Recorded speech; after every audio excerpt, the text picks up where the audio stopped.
Okay, my name's Susan Coulter, and I work for Los Alamos, not Livermore. The printed agenda shows Livermore, but you all might be wondering why a self-confessed newbie is moderating a panel on OpenSM, and that would be a fair question. The answer to that question is a couple weeks ago, 2-3 weeks ago, I was asked to comment on the agenda for the workshop. And I think I was asked to comment on the agenda because last year I was one of the vocal people who said we needed more technical content. So when I looked at the agenda, I saw two things that I thought were missing. One was monitoring and the other was OpenSM. I said that for selfish reasons because those are the two things that I struggle with the most. And I believe that that was part of the reason Ira was asked to give a presentation. So sorry, Ira. But I know he's done a lot of work on the InfiniBand diag stuff. And I didn't know about that early enough, as I think maybe other people didn't know, and went about writing my own stuff. Anyway, and then OpenSM, I wanted to do that. I wanted to hear more about that because I'd been struggling with some OpenSM issues. And I might also say that I'm probably not the best person to be a moderator for a panel because I can talk the ears off a saint depending on what the subject matter is. And my struggles with InfiniBand is one of them. So let me just give a lead in to the issues I was having with OpenSM, which began mostly last fall when one of our clusters, which is called Cereos, which is a smaller version of Roadrunner that's in the open, we had a user that was regularly failing at a certain scale with InfiniBand errors. It was very reproducible, which is good. So I spent some time working with that code and my monitoring scripts trying to figure out what was going on. And what I ultimately discovered was that what I would call the equal cost multipath logic in OpenSM was not working. The way our cluster's wired, there were basically 4 options for almost every route that would give you the same min hop, and that's what we were running. But when I looked at the distribution of routes across those ports, about 67%, give or take, were all going out one port. And the other 3 ports, 17%, 8, 9, something like that. So I found that really frustrating, and I also thought, but I kept quiet about it because I thought, who am I to say something as ostensibly fundamental as equal cost multipath is not working? Somebody else would have found it before me. So I double-checked my work. At that point, it became kind of visible at higher levels of management. So I had to go talk to them about what I'd found. I talked to some people at Supercomputing and became convinced that it was a problem. So I downloaded OpenSM code and started looking at, possibly creating a patch and testing it. At that point, all work stopped on that because we brought in a bunch more clusters and I got busy doing everything else. And then early this year started to pick it up again, at which point Roadrunner had a major problem, which I won't go into, but similar. And I called a bunch of people to ask for advice, and at one point got an email out of the blue from Ken Schmidt here from PNNL, who I guess heard from someone who I'd been calling in the community that I was having a problem with Roadrunner that he thought he could help with. Turns out he has a cluster, Chinook, that is wired very similarly to Roadrunner, and they were having problems, and they created a patch to OpenSM and a new algorithm that they thought could help. And so last Thursday, like any good sysadmin, I downloaded a brand new OpenSM out of the Git repository, upgraded OpenSM, started a new routing algorithm, made a few other changes, and promptly left town for 10 days. So Roadrunner is actually running a brand new OpenSM with their algorithm. It's working. We obviously did some verification and validation before we left. But, and so there may be some issues with it. It may not be perfect, but it seems to be doing the job. And so what I thought I might do, unless there's other ideas, is start with Ken and let him explain what he just created. And then maybe go through the other panelists. Oh, here's the slides. And then go through the other panelists and maybe ask either what the most recent problem and or fix that they thought was significant that they did, or what they think needs to be done, and also get questions from the audience. I had a couple people ask me questions through the course of the workshop, which of course I couldn't answer. Good question. So maybe there's some questions out there that would be good. So Ken, if you want to come up and talk about what you did. Your slides are on here. Where's the USB port? Top right hand corner. Other side. Top right hand, other right. There you go. So I'll let you track it down. Play with that. Great.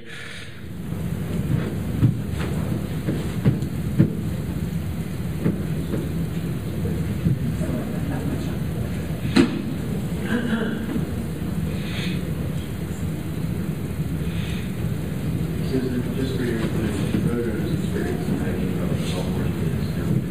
What's that? Roadrunner is experienced in ID problems all morning. There's no fix. No, it hasn't. Redtail. So, much like Susan, we're actually very new to all of this too. We've been running InfiniBand on Chinook for a couple years now, but we've been having problems with it. A lot of it stems from the fact that we're trying to use the grid director VSM module to do all of our subnet management. The problem is our subnet has about 2,400 hosts on it, and it takes up almost all the resources on the switch.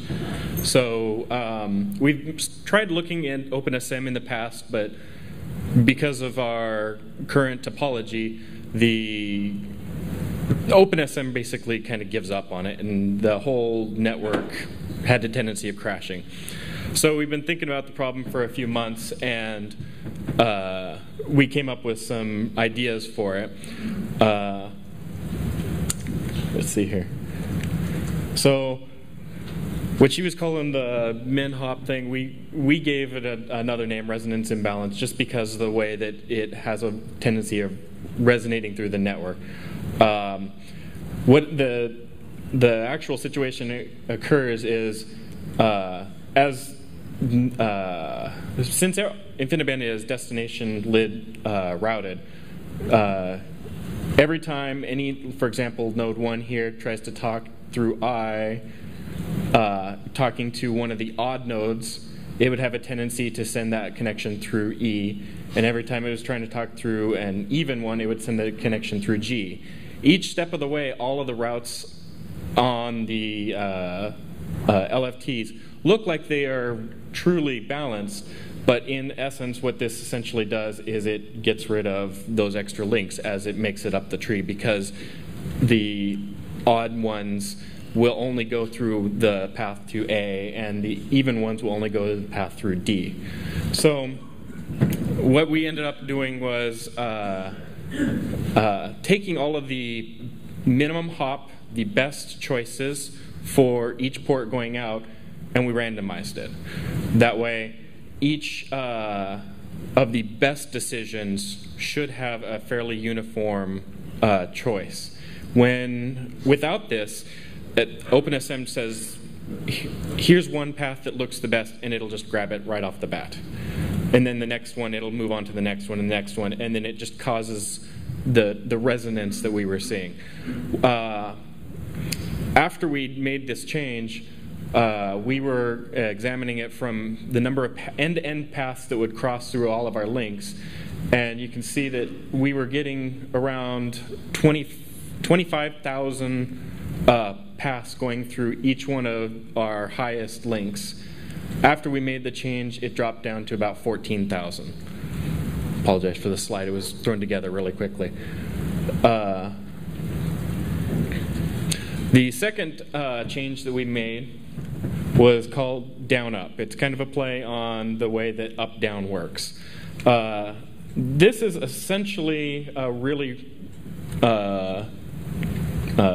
model of Chinook in its current topology. You can see that each one of this is the grid director chassis.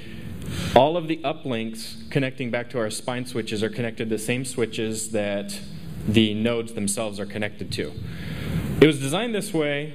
I'm not exactly sure who designed it, but whoever designed it was trying to reduce the latency on the network, because in essence we could jump from here on CU1, node 1, through the line directly to the spine, back down and over here, and we can skip the extra couple hops that would normally be introduced. So we should, in theory, be getting better latency. OpenSM hates this. The whole up-down routing fails. Well, basically what happens is you're going to never use these links, and all the traffic is going to, between CU1 and CU1N1 and CU1N2, will always go to the spine and then back down. Those links became so congested when we tried OpenSM, everything crashed. Luster immediately blew errors. The whole thing went down, and we had to redo it all again. So the way it works in up-down is it assigns a route. Everyone knows the routes. And then it works its way through the network, ranking all of the nodes.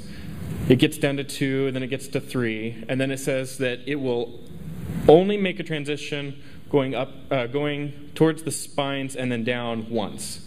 The problem is, well, it'll never hit those nodes, because those are farther away from the spines than any of the nodes themselves. So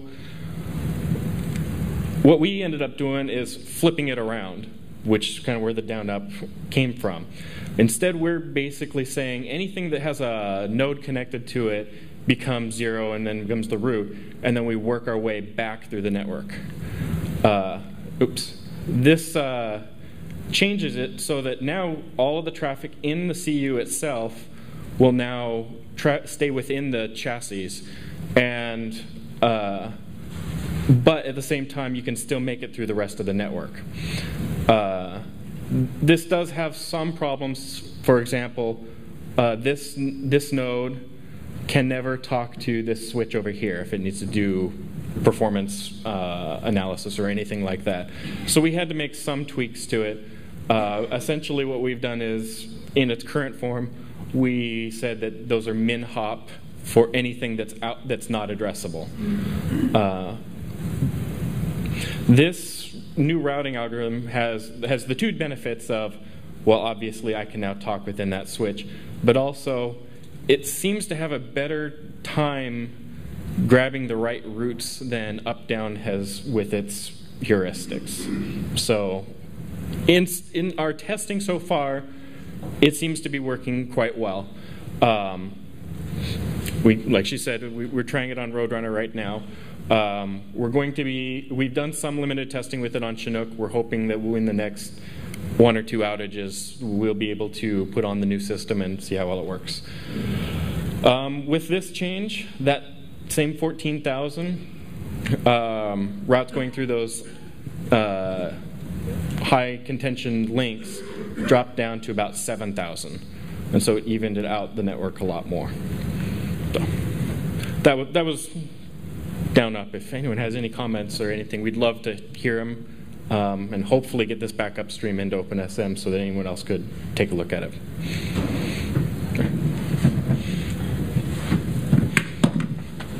Okay, so I don't know if you guys, Hal's on the phone, Hal Rosenstock, and then we have Bob and Ira. I don't know if you guys have something you badly want to talk about, or do you want to throw it open to questions, or?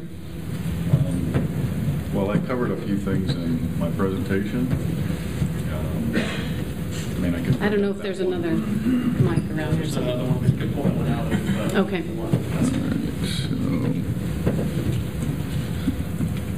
Escape is not working.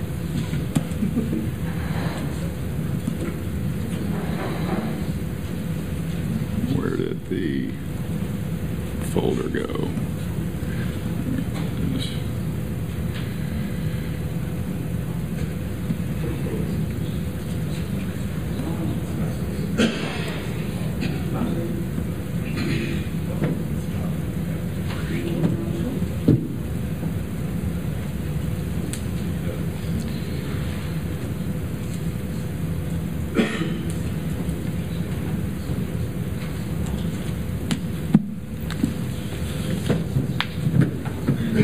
looking for your presentation. Yeah. Let's see.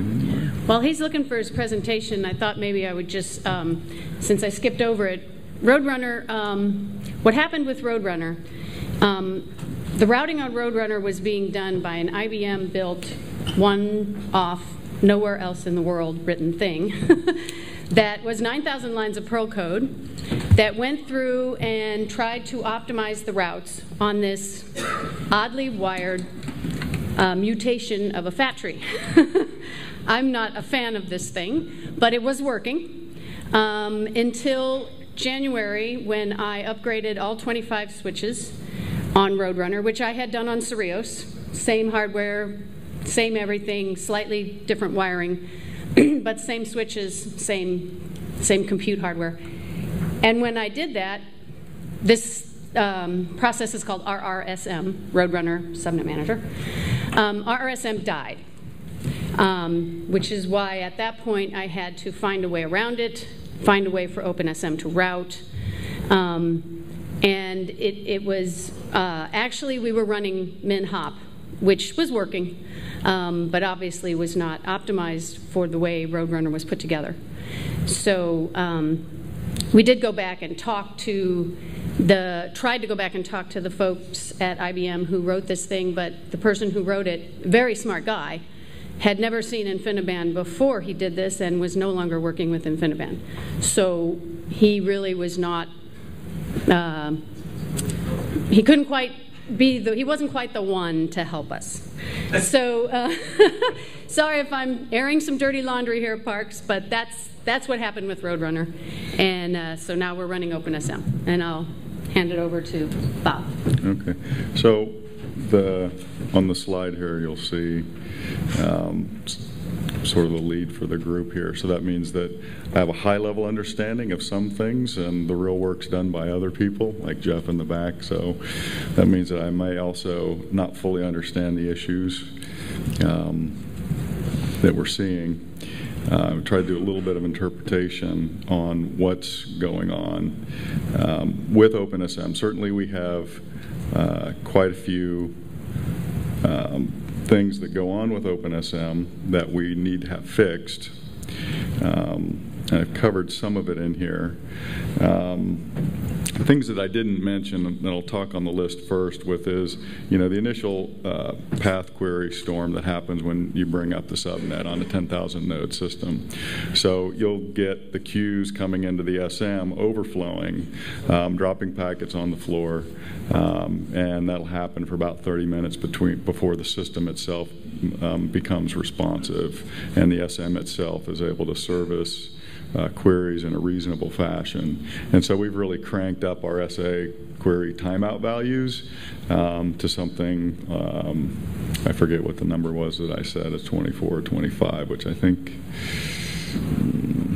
I forget the number of minutes. It's the 2 to the 4 microsecond squared thing. So that's something that needs to be dealt with either through parallelism or more efficient caching inside the SM of that path information. And so we can leverage some of the topology of the system because several nodes are connected to a switch. And so they can sort of find out information about their path to the first switch. So the work that we're putting on a path discovery that goes on in the SM is we may be able to prune that a little bit or do a better job of caching it.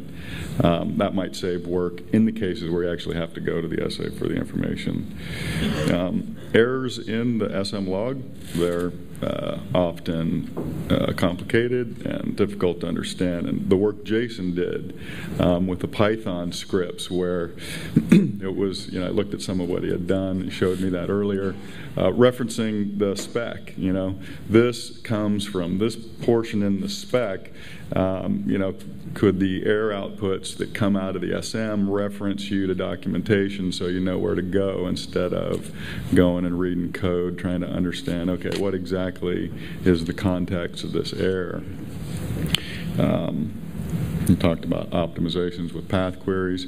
The scan time for the subnet manager is sort of what this is covering.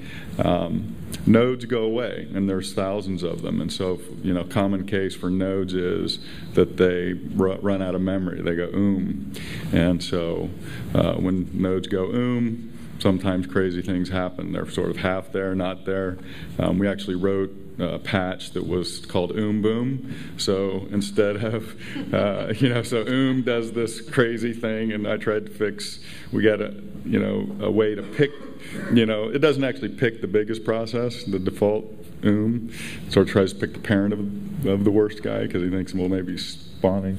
So out of control fork situation, but in supercomputing, it's usually there's one guy that's getting too big. So we changed it to kill that big guy first. That didn't do it because Luster sometimes gets confused because it's got kernel, it's a mess. So we decided, well, we're going to panic the kernel and reboot. So it was called boom. So that might be an effective fix, but there's still the case where thousands of nodes get into this state where they're not going to respond to SA packets that come in from the SM trying to discover them, when you initiate heavy sweep. So the current way to deal with that is that you time it out, put it on the light sample, and move on. And that works pretty well until you run out of the number of outstanding SMPs you have, which were limited to 16. There is a patch. We tried the patch, but we can't, I couldn't convince myself that it wouldn't cause a problem where we can flood the VL ports on the DDR switches, causing them to behave poorly, like lose all their link. It's a really odd problem. So what we really want to do is treat switches and nodes differently, or HCAs, I think. So when we're heavy sweeping, we basically want to throw everything, all nodes that we're not really interested in state, on the light sampling list. Discover the switches, reprogram them, and then you can take your time going around trying to validate that the nodes are good. And you use that cached information that you had when the system was, last good, which was just before the single link in your system went down, and then you had to rescan and reprogram the whole fabric. And so that's sort of what this slide tries to get to, is we want to scan and reprogram a big fabric in a couple seconds. Yes, sir. So, Bob, is your boom program something that runs as an OFED in response to the OFED failure? Yes. So when you end up in the code, so the kernel knows he's running out of memory. So maybe a simple thing that would help you a lot is if before having the kernel, you disable support on the HCA. Right. That's another great suggestion. And so to down the interface. When you get to that state, things can go slow. It's not repeatable. There's so many different things that can happen. Yeah.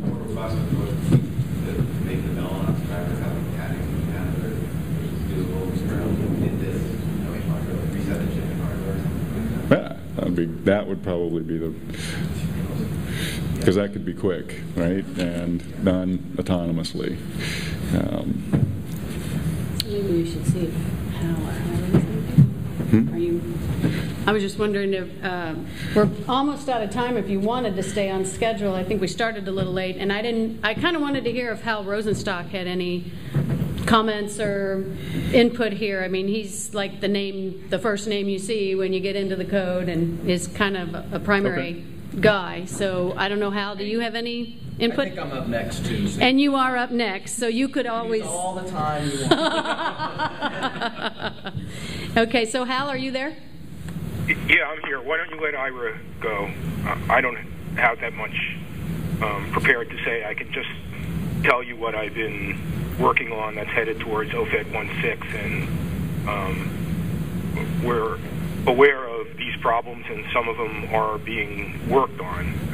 Maybe you can speak up a little bit? I can't hear it very well up here. Is it better out there? Okay. Hang on, Hal. All I said was that I could say what I've been working on that's headed towards open source in the OFED 1.6 time frame, and many of these problems have been around for a while, and some of them are being worked on.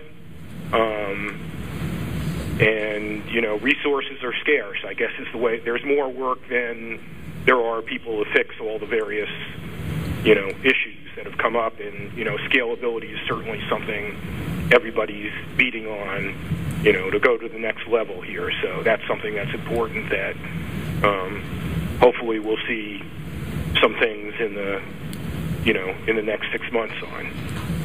So if people are interested in helping contribute to OpenSM codebase, maybe even working on existing issues that the common community is having, is that something that we could just contact you and offer our help? The typical way is using the Linux RDMA list, and if you have patches, send them to the list. If there's something you want to discuss privately, contact whoever it is privately you think is appropriate, and they'll either answer you or steer you to the right person. Everybody should know that Alex Nettis, I think is how you pronounce his name, is the OpenSM and libumed maintainer, post Sasha, and Ira is the InfiniBand diags and libumed maintainer, but I'm sure he'll tell you that shortly. Okay, so are there any questions from the floor before we move on? I know, yes. I've come to this conference for a long time. I'm really fascinated to start hearing people talk about optimality of subnet routing. That's great. It's really hard because it's an NP problem. I think it would be an interesting project for students or something to work on. Just an NP solve.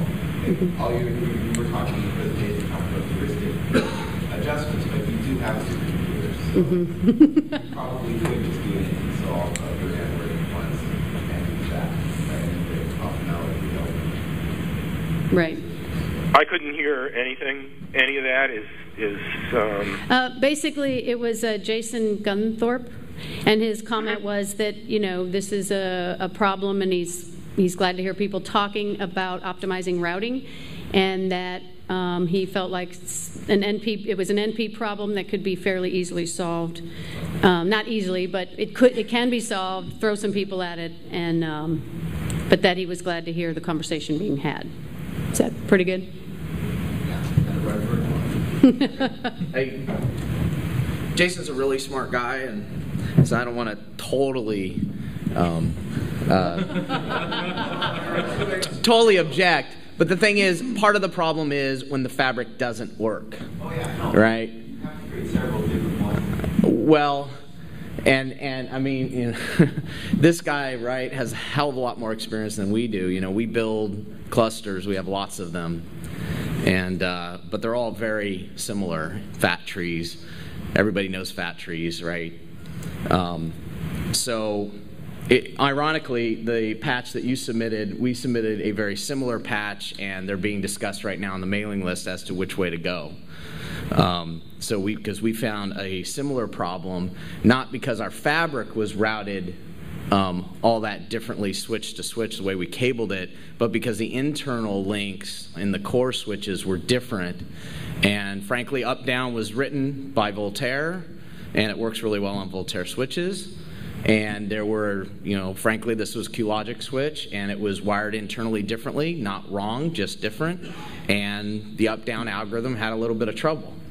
And we had some performance issues, and we increased performance by, I think, about threefold, maybe twofold, 2.5-fold, by just, basically, we called it port shifting. And so now there's two similar patches, and the community can work it out, get a common code base that will hopefully solve both these problems. And if not, then we'll have two routing algorithms. I mean, that's, So why does it take so long to get it put in? I know, San Diego worked months and months to get their Torah stuff into the subnet manager. And it sounds like these have been out there for a while. Why does it take so long?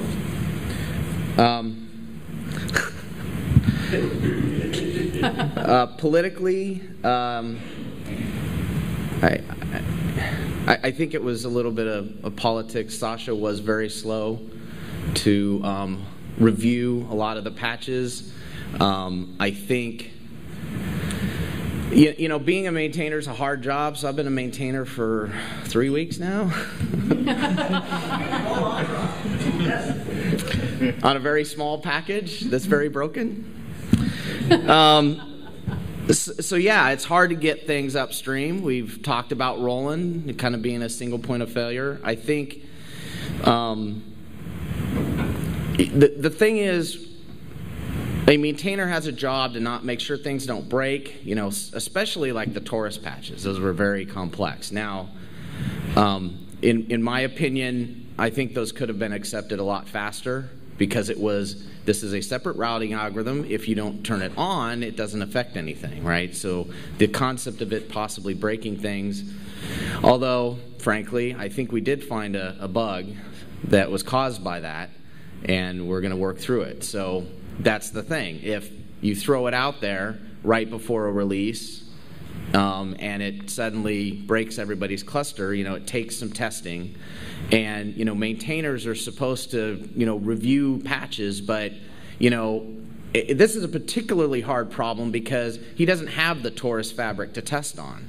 I don't have P&L's weird fat tree or whatever you call it, tree, to test on, right? So I can't make a change to up-down and say it's not going to break him because I can't. I just can't.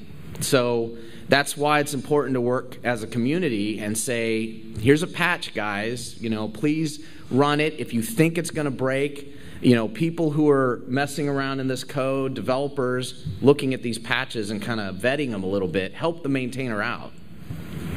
At least get an idea by using IBSID. I'm sorry? Can you use the simulator? The simulator, IBSID. IBSID. Can you use that? No, you can. You can. Yeah. Good point. So yes, there is an IB simulator. I would say something that. What was that? Go ahead. Just that the upstream integration of patches and things I don't think are the bulk of the issues that we've seen. It's more adding new functionality into a complex system. And so there's the learning curve. I mean, we're still on it. It's just, you know, this is InfiniBand, and you've got sysadmins that, you know, this is a small portion of their job, and they're the ones that are going to be seeing these issues. And so the amount of energy that it takes to get to the point where you could contribute code, go in and hack OpenSM, is too big for most people, right, that are actually responsible for the operation of the systems. And, you know, these things that we want, they're going to be complicated, and they're going to have to be developed and tested. We don't even want to test these things on our system, right, because we don't take dedicated time. And so, and if we break it, that's going to be an expensive problem because we're, measuring ourselves on delivered, capacity, capability. So testing is even difficult for us. Right. So.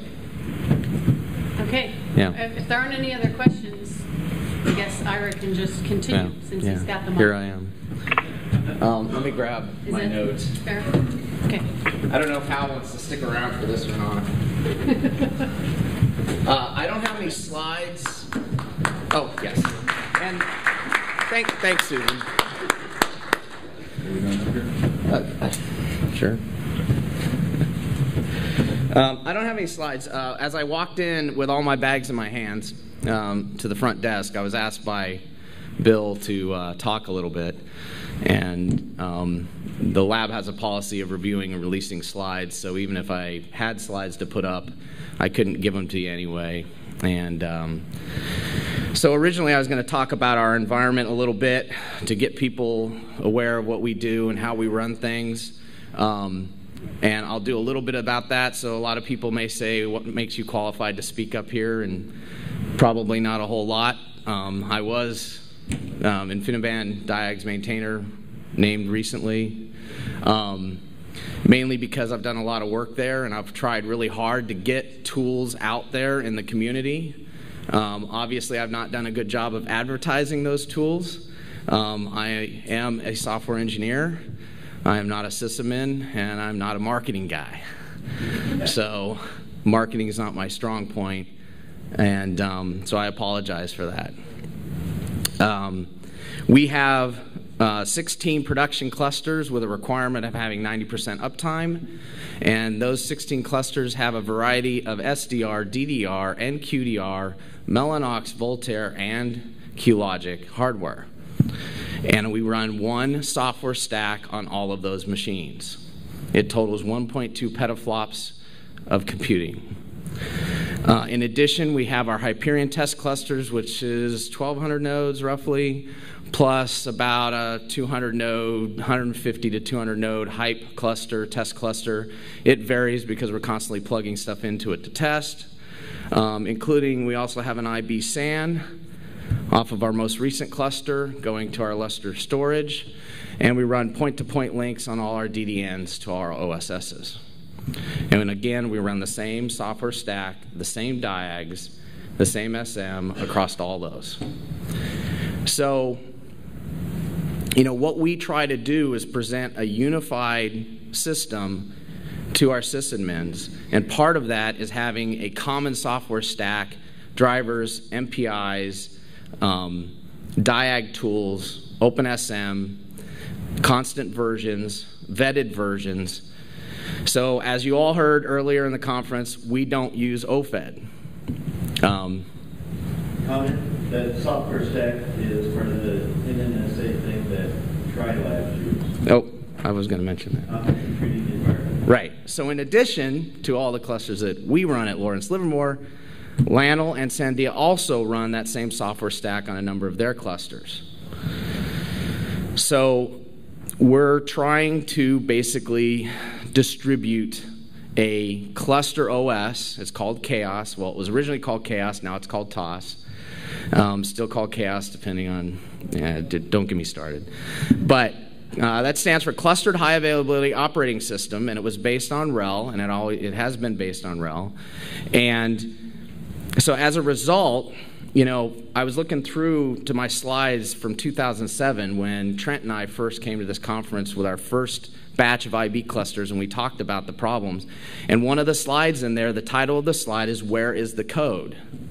So our keynote speaker from Google had the same slide, "Where is the code?" Because those people who are hacking on these clusters in an environment that's never been seen before with a weird tree topology, you know, it's never been done before, right? Or maybe rarely, and certainly at this scale. So, oh, now I've rambled. Where was I going with that? Source code. So, at that time, I took OpenIB, as it was called then, and I extracted all the code out of the tarballs and the source RPMs, et cetera, and got it to compile with our custom kernel because we have a lot of kernel patches, less now than we did before, for Lustre.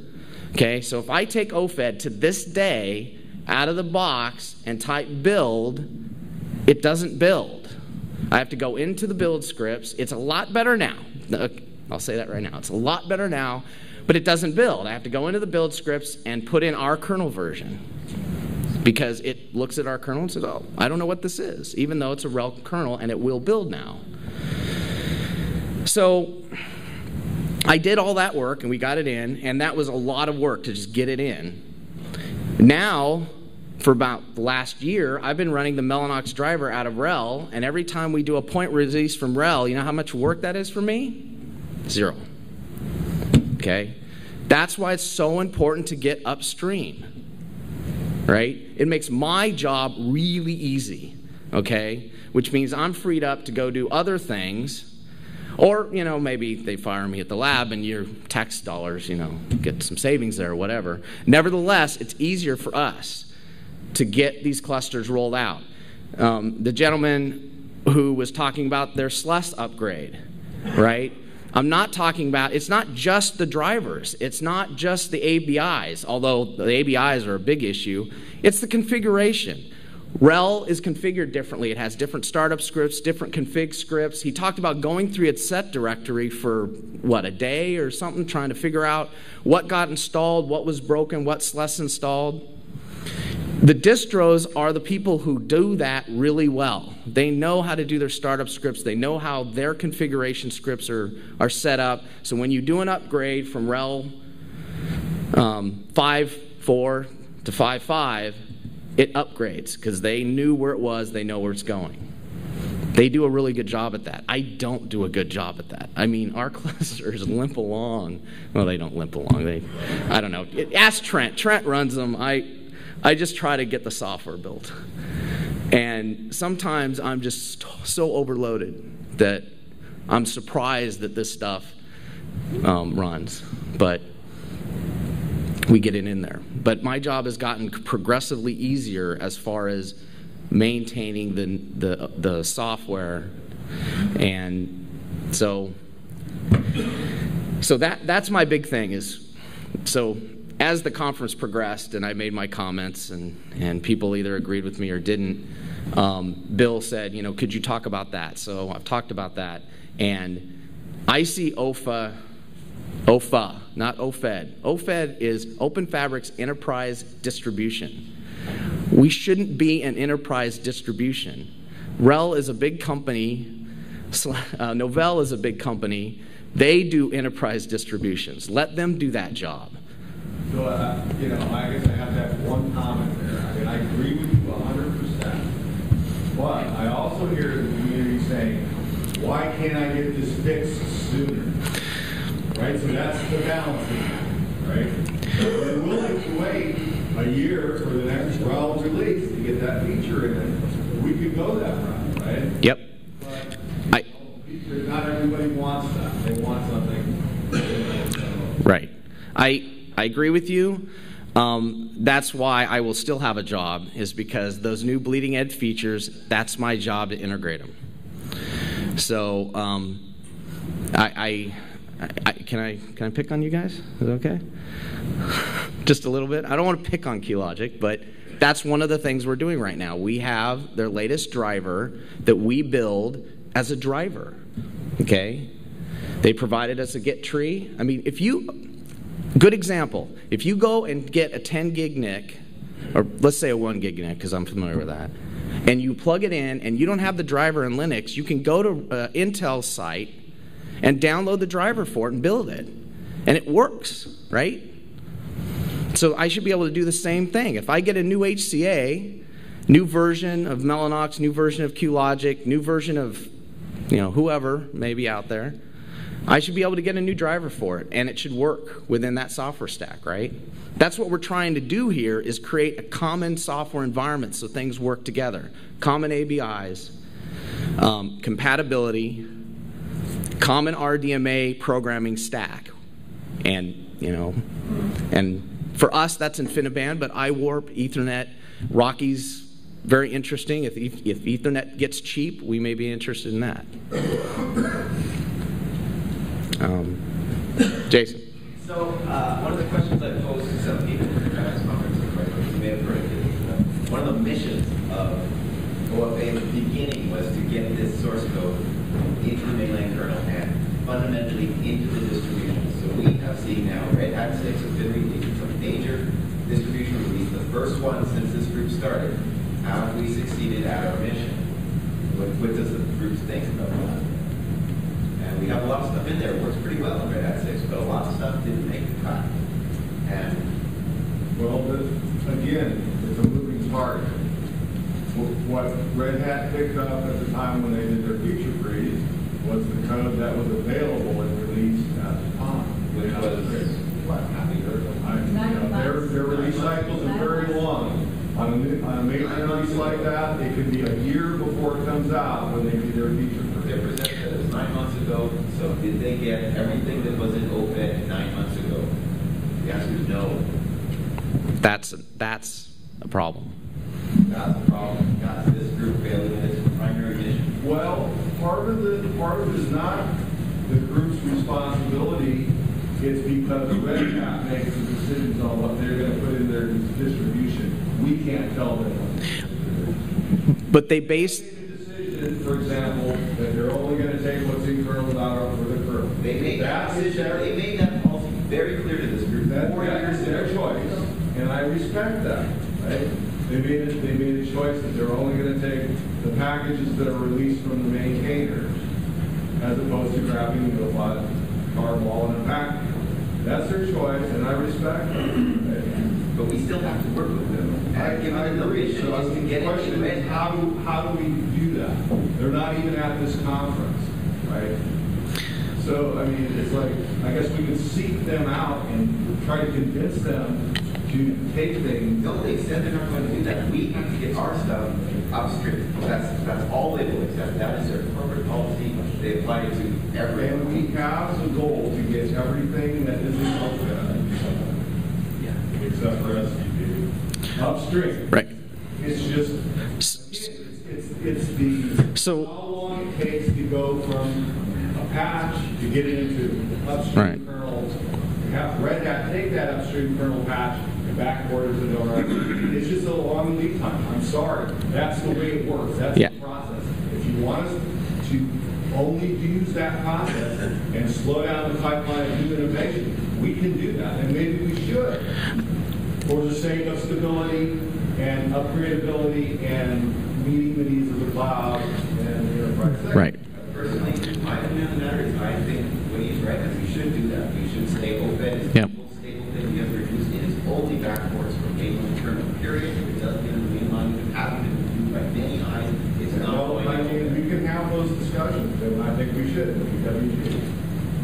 Well. Should we change what we're doing because it's causing problems? Yes. I think here's the other problem that I see is sometimes people push things into OFED and then they stop. And it becomes sort of a crutch that, well, it's in OFED, it's out there, it's released.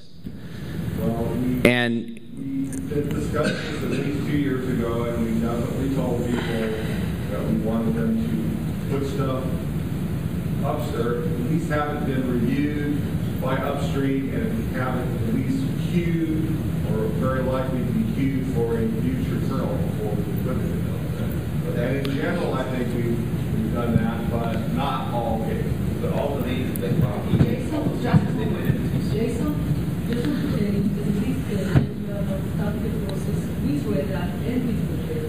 We are now out of the program for the partner program and try to push things. Even when, for example, Rocky was accepted to mainline kernel, it took them a while, they didn't want to take it, even if it was even things that are in mainline kernel, not immediately going to Redhat, they will take eventually. And we are now working directly with Redhat to push more and more things from OFED, mainline kernel and Redhat. Same with Novell, we're working with Dr. John.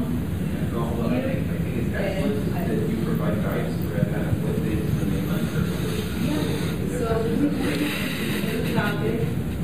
There are things that are not easy. There are things that not usually we can take as 100%. So. But I think we are getting more and more close. Yeah, I think SDP is a really good example of things that will never go in, right?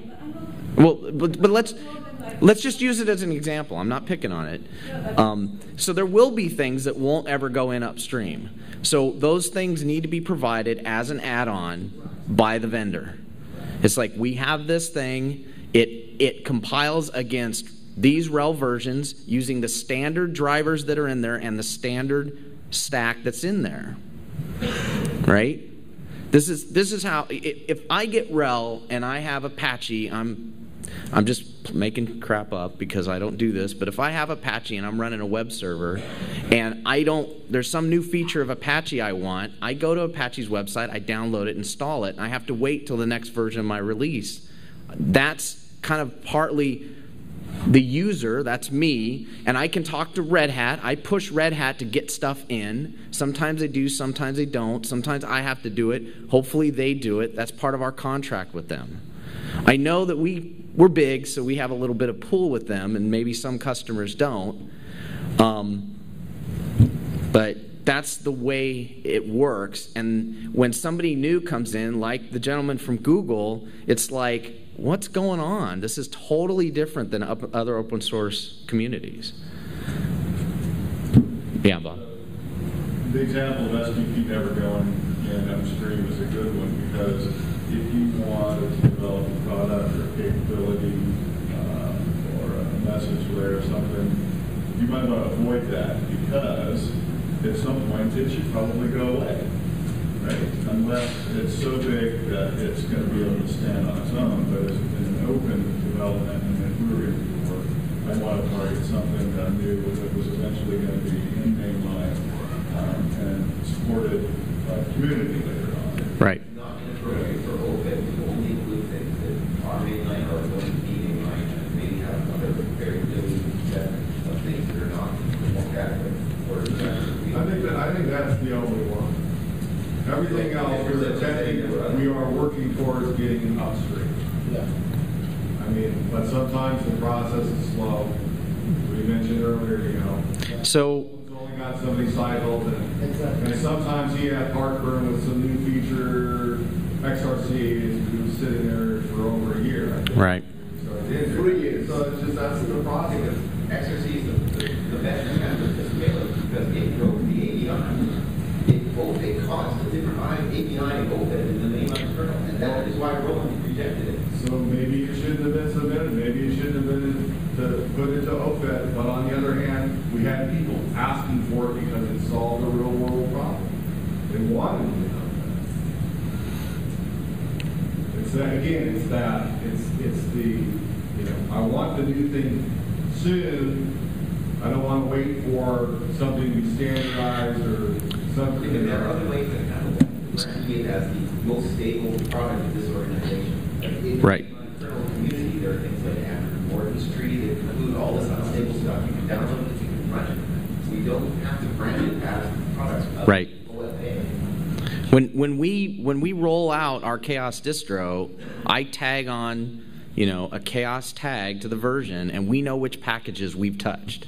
So we know what I probably broke, right? So, that's the other real big benefit of having these extensions, right? And that's something new, something cool. Because you're right, people do want it. So let me propose this. So we bitch every year about this, and, so what's the solution? I think taking the MPIs out of OFED is a great first start. Maybe next time we look at taking even more user space packages out, why don't we look at breaking this stuff up? Okay? We should have common ABIs to verbs, right? I think it's pretty stable right now with the exception of XRC. If XRC is going to break it, then we have to figure out a path forward for breaking it. This stuff does happen, right? There's libxml, libxml2. There's GTK, GTK2. Every once in a while things have to be revved, and that's what we have to do is say, this is a new version, and if you want this feature now, go get it. But, it hasn't been vetted. But then when it does roll in, it doesn't break the old stuff. It's a new thing. Anyway, I don't want to just complain. We do have to come up with solutions, but I think the solutions are out there. We just have to follow them, be a little bit more disciplined. And I did have a good thought. The baby needs to be weaned. So take the guy talked about washing the baby, whatever. It's grown up. We're getting out there, right? So here's a thought. What if we had two?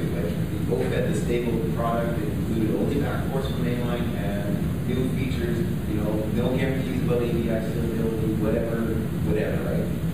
Right, I think we should have the discussion with the and decide on, should we change the process to do something like that. I don't necessarily disagree with it. Because I heard the comments that also from the guy yesterday, nightmare of trying to just upgrade from 10.2 to 10.3 because one of them had the OFED distribution, the other had distro distribution.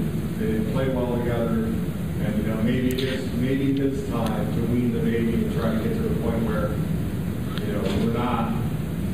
we're we're just recommending people to use what's in the distros and work a little bit closer with the distros to get stuff in there. I don't know. We still have to solve the problem if somebody wants to try the new whiz bang thing earlier. And we have a free Yeah. download and use at your own risk. Right. Future previews, technology preview. Or what we have done in OFED is we have labeled or inserted new things that weren't necessarily production ready, but called them technology previews and things like that. The argument is not everyone realized that they're only data quality and They may affect the things in the distribution that people want. Yeah, They so- so rocky that we need to change. well, anyway, so at least I have. I've heard your I've heard your concerns. And I think we'll. All right. Oh. Yeah. And in case it wasn't clear, we do use Open Fabric software. So I think that's the other differentiation, right? Just for those of you who didn't get that point. So thank you. I think we've all done a good job. We are moving forward. I don't think we've completely failed. There's a lot of stuff that is in the main line. There's a lot of stuff that's, there's good, like, what Sean was talking about, that's new, cool. We may pull it in before it's ready, and then, but